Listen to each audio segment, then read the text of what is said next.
జగన్మోహన్ రెడ్డి గారు కూడా చాలా ఆరోపణలు చేస్తున్నారు. సో ఆ సఖ్యత విషయంలో కూడా కొన్ని ఇబ్బందులు ఉంటున్నాయని బాగా ఎక్కువగా జరుగుతున్న ప్రచారం వాస్తవం అన్నీ. సఖ్యత విషయంలో వివాదాలు ఏమీ లేవండి. జనరల్ గా నాయకులందరూ కూడా బానే ఉన్నారు. ఎవరైతే సోషల్ మీడియాలో కొంతమంది అంటే వాళ్లకు పదవులు రాలేదనో, ఇప్పుడు లేటెస్ట్ గా కొంతమంది పార్టీలు మారిన వాళ్ళు ఉంటారు. సపోజ్ వైసీపీలో నుంచి జనసేనకు మారిన వాళ్ళు, లేకపోతే టీడీపీకి మారిన వాళ్ళు, అలా ఎవరైనా ఉంటారు. లేకపోతే వాళ్ళు సోషల్ మీడియా పేటిఎం బ్యాచ్ వీళ్ళే ఫేక్ అకౌంట్లు క్రియేట్ చేసుకొని కొంతమంది ఉంటారనమాట. అలాంటి వాళ్ళు ఏదో క్రియేట్ చేసి పొత్తులకి గొడవలు పెడతామని చూడడం తప్పితే ఎవ్వరికీ కూడా గొడవలు లేవు, ఎక్కడా కూడా రిమార్క్స్ లేవు. ఎట్లా అయితే చంద్రబాబు నాయుడు గారు ఎవరైనా మంచి చేస్తే భుజం తట్టి వెన్ను తట్టి సపోర్ట్ చేసి బాగా చేశామని పొగుడతారో, అలాగే ఎవరైనా తప్పులు చేస్తే కూడా వీళ్ళలాగా కార్లు ఎక్కించుకొని తిప్పరండి. ఇప్పుడు ఈయన జగన్మోహన్ రెడ్డి గారు ఎవరైతే మర్డర్లు చేశారో, ఎవరైతే కేసుల్లో ఇరుక్కున్నారో అలాంటి వాళ్ళందరినీ కూడా భుజం తట్టి కారులో ఎక్కించుకొని పక్కన పెట్టుకొని తిరుగుతూ ఉంటారు. తెలుగుదేశం పార్టీలో గాని కూటమి ప్రభుత్వంలో గాని అలాంటివే ఉండదు. ఎలా అయితే మన ఇంటి పెద్ద మన తండ్రి ఎలాగైతే ఇంట్లో శిక్షిస్తారో చంద్రబాబు నాయుడు గారు కూడా అలాగే మందలిస్తారు ప్రతి ఒక్కళ్ళని.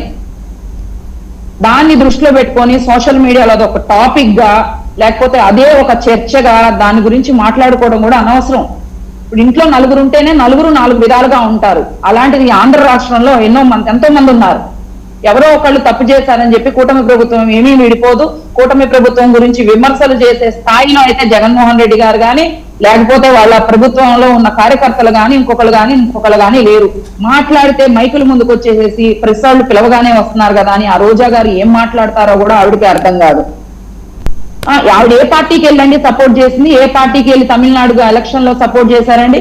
మళ్ళీ అంటే జగన్మోహన్ రెడ్డి గారి వల్లే, జగన్మోహన్ రెడ్డి గారి ఫోటో పట్టుకున్నారంట, అందుకు గెలిచారంట, విజయ్ గారు సీఎం అయ్యారంట, లేకపోతే జగన్మోహన్ రెడ్డి గారు ఫోన్ చేసి మాట్లాడారంట. ఏం మాట్లాడతారండి వీళ్ళందరూ? జనాలందరూ కూడా ఎవరు ఎప్పుడు ఎక్కడ ఏం జరుగుతుందో కూడా మొబైల్ ద్వారా ప్రతి ఒక్కటి సోషల్ మీడియా ద్వారా అన్ని తెలుసుకుంటున్నారు. ఇప్పుడు ఏమి ఇప్పుడు 2 years లో వీళ్ళు చేసిన అప్పుకి మరి ఆ రోజున తెలంగాణ రాష్ట్రము ఆంధ్రప్రదేశ్ విడిపోతే ఆ రోజు చెట్టు కింద కూర్చొని పరిపాలన చేశారు. చంద్రబాబు నాయుడు గారిని చూసి ఇచ్చారు 33,000 ఎకరాలు. జగన్మోహన్ రెడ్డి గారు ఎక్కడ మరి ఒక 100 ఎకరాలు కూడా మరి విశాఖపట్నంలో కూడా నేను రాజధాని చేస్తానని ఈయన కొండకి గుండు చేసి ప్యాలెస్ కట్టుకున్నారే తప్ప అక్కడ ఎవరినైనా పిలుపునిచ్చి నాకు ఒక 100 ఎకరాలు కావాలంటే జగన్మోహన్ రెడ్డి గారిని పిలిచి అలాంటి వాళ్ళు ఏమన్నా చేశారా? రమ్య గారు, వైఎస్ఆర్సీపీ కాన్ఫిడెన్స్ ఏంటి? ఎట్టి పరిస్థితుల్లోనే మేమే వస్తాము మావిగాను, అలాగే మళ్ళీ అమరావతి మీద కూడా చెప్పారు కదండి. వై నాట్ 175 అన్నారు. 11 సీట్లకి పరిమితం అయిపోయి ఇంట్లో కూర్చున్నారు.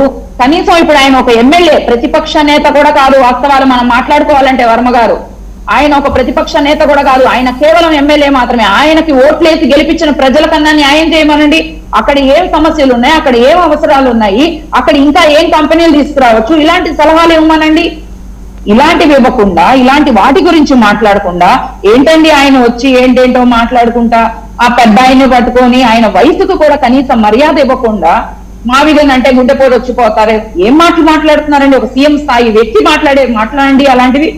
ఇంకా లోకల్ నాయకులు ఆయన కింద ఉన్న కార్యకర్తలు ఎవరైనా ఇలాంటివి మాట్లాడితే ఇలాంటి పదజాలం మీరు వాడకూడదు అని మందలించాల్సిన వ్యక్తి అలాంటి పదజాలం వాడుతూ ఇష్టానుసారంగా ఏమో మైకులు పెట్టారు కదా అని చెప్పి ఇష్టానుసారంగా మాట్లాడితే చేతులు గాజులు దొరుకుని ఎవరు కూర్చోలేదండి ఇక్కడ. ఈసారి ఊరుకోం కూడా, ఎవరో ఊరుకోం. ఎందుకు మాట్లాడతారండి? ఆయన ఏం అభివృద్ధి జరగలేదండి. ఒక కంపెనీ తీసుకొచ్చారండి గత 5 ఏళ్లలో. వీళ్ళు ఎన్ని కంపెనీస్ తీసుకొస్తున్నారు? నారా లోకేష్ గారు రాయల్ ఎన్ఫీల్డ్ తీసుకొచ్చారు.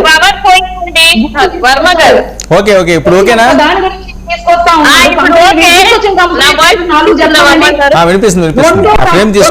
శంకుస్థాపనలు చేసుకున్నారు వీళ్ళు, రెండోసారి శంకుస్థాపనలు చేసుకుంటారు. మనం తీసుకొచ్చిన వాటికి వీళ్ళు పేర్లు వేసుకుంటారు, రిబ్బన్ కటింగ్లు చేస్తారు. చంద్రబాబు నాయుడు గారు తీసుకొచ్చిన వాటికి ఎవరు తీసుకొచ్చారండి? రిబ్బన్ కటింగ్లు ఎవరు చేశారండి? వెళ్ళి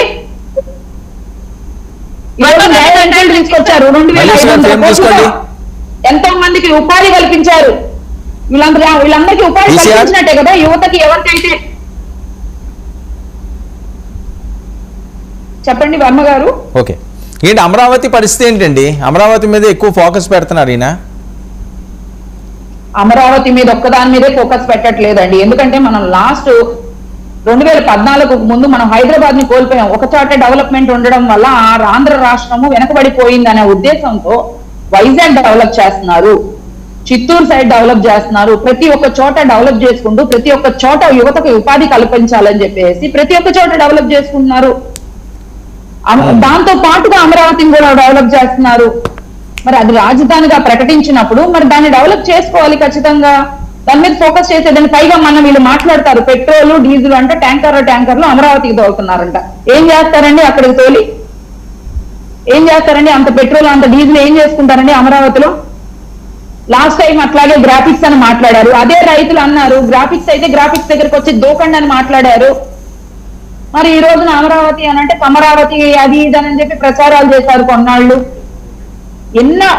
ఎన్ని రోజులు అసత్య ప్రచారాలు చేసుకుంటూ పబ్బం గడుపుకుంటారు వైసీపీ వాళ్ళు. జరిగే ప్రతిదీ డెవలప్మెంట్ అయ్యే ప్రతిదీ తెల్లారి ప్రెస్ మీట్ లో వస్తుంది. నెక్స్ట్ డే ప్రతి ఒక్కళ్ళు చూస్తున్నారు.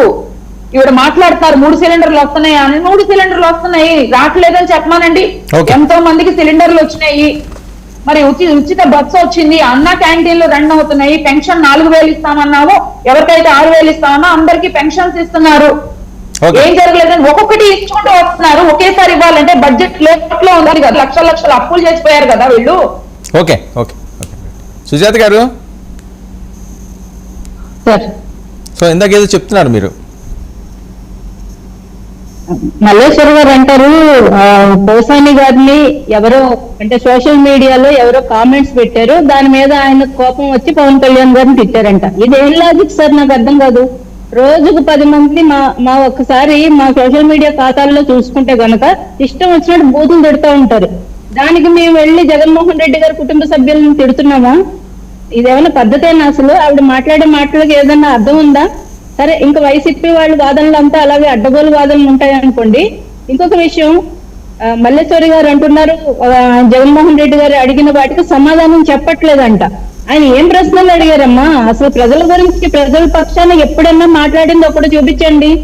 రాష్ట్రంలో జరుగుతున్నవన్నీ ఏదైతే ఫైనాన్షియల్ స్టేటస్ కానీ, ఇంకా వీళ్ళ రైతుల గురించి కానీ, సాగునీటి ప్రాజెక్టుల గురించి కానీ, మహిళలకు ఇచ్చిన ఉచిత బస్సు గురించి ప్రతిదీ కూడా లెక్కలతో సహా చంద్రబాబు నాయుడు గారు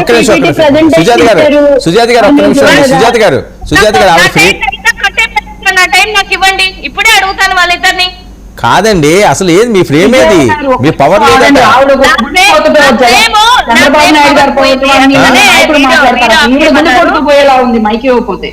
ఏంటి ప్రేమ పవర్ పోయిందండి. ఆల్రెడీ మీ టీం వాళ్ళకి చెప్పాను. సరే మాట్లాడండి, మీరు ఏం చెప్పాలి మాట్లాడండి, సింపుల్ గా మాట్లాడండి. ఫోన్ లో మాట్లాడండి. సో నేనేం చెప్తున్నానంటే అసలు మీ మేనిఫెస్టో ఏంటో గుర్తుందో తల్లి మీకు? ఏమి ఇచ్చారో, ఏమి మేనిఫెస్టోలో ఇచ్చారో, ఏమేమి ఇచ్చారో ఒకటే క్వశ్చన్ అడుగుతున్నా. ఆడబిడ్డనిది ఇచ్చారా? 3 సిలిండర్లు ఇచ్చారా? ఇచ్చారంటున్నా. ఎవరికి ఇచ్చారమ్మా? ఏ ఖాతాలో ఇచ్చారు? ఎంత మందికి ఇచ్చారు? ఒకసారి వెళ్ళి చెప్పు తల్లి ప్రియా గారు. ఏ ఖాతాలో ఇచ్చారో, ఏ ఆడబిడ్డకి ఇచ్చారమ్మా 3 సిలిండర్లు? సుగం మాటలు తెలియకుండా ఏది బట్టి పచ్చి అబద్ధాలు అంటారేంటి లైవ్ లో? నిరుద్యోగ భృతి ఇచ్చారా? మీరు ఇచ్చిన సూపర్ 6 ఏంటో కూడా మీకు తెలియకుండా అడ్డగోలుగా మాట్లాడతారేంటి? అమరావతి కోసం పవన్ కళ్యాణ్ గారే చెప్పారు. ఏం చెప్పారనంటే సుజాత గారిని మాట్లాడండి. వర్మ గారు ఆవిడ వాయిస్ వినపడదు, ఆవిడ అరుస్తూనే ఉంటారు, వాయిస్ క్లారిటీ లేదు. కనీసం సుజాత గారిని మాట్లాడితే కనీసం ఉండండి మీరు. కాదు మేమనేది తల్లి, పవన్ కళ్యాణ్ గారే చెప్తున్నారు పొద్దు సమయం అమరావతి కాదు జై ఆంధ్రజ్యోతి. నేను కూడా సంతోషిస్తాను అని. ఆయన ఎందుకన్నారు అన్నమాట? మీరు పొద్దు సమయం లేచినప్పటి నుంచి అమరావతి పెట్టారా, అమరావతి పిలవగా అమరావతి అని మీ వాళ్ళు మాట్లాడి మళ్ళీ ఎవరికి అంతగడతారేంటి? అది ఒక వర్గానికి సంబంధించింది కాదమ్మా. మల్లేశ్వరి గారు వర్గానికి సంబంధించింది కాదు కదా. మీలో మీ పొత్తులో ఉన్నటువంటి పవన్ కళ్యాణ్ గారికి ఆ మాట నచ్చలేదంటే మిగతా వాళ్ళందరికీ ఎందుకు నచ్చింది? సరే ఓకే అండి. ఓకే సుజాత గారు,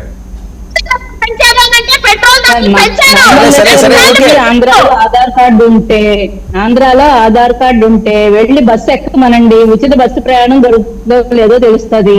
వాళ్ళ ఇంట్లో వాళ్ళని అడగమనండి, ఈవిడికి తెలియదో మరి తెలుసో పక్కింటి వాళ్ళని అడగమనండి, గ్యాస్ సిలిండర్లు వస్తున్నాయా లేదా? సరేనండి, మల్లేష్ గారు మీకు లైవ్ లో లేదు, ఆ మాటలు అర్థం కావట్లేదు. చెప్పు, మీ దగ్గర ఉంటే పెన్షన్ విషయంలో చూసుకుంటే కనుక ఈ ప్రభుత్వం వచ్చిన నెక్స్ట్ మంత్ నుంచి అంతకు ముందు 3 నెలలు కూడా కలిపి 7,000 రూపాయలు ఇచ్చిన సంగతి మరి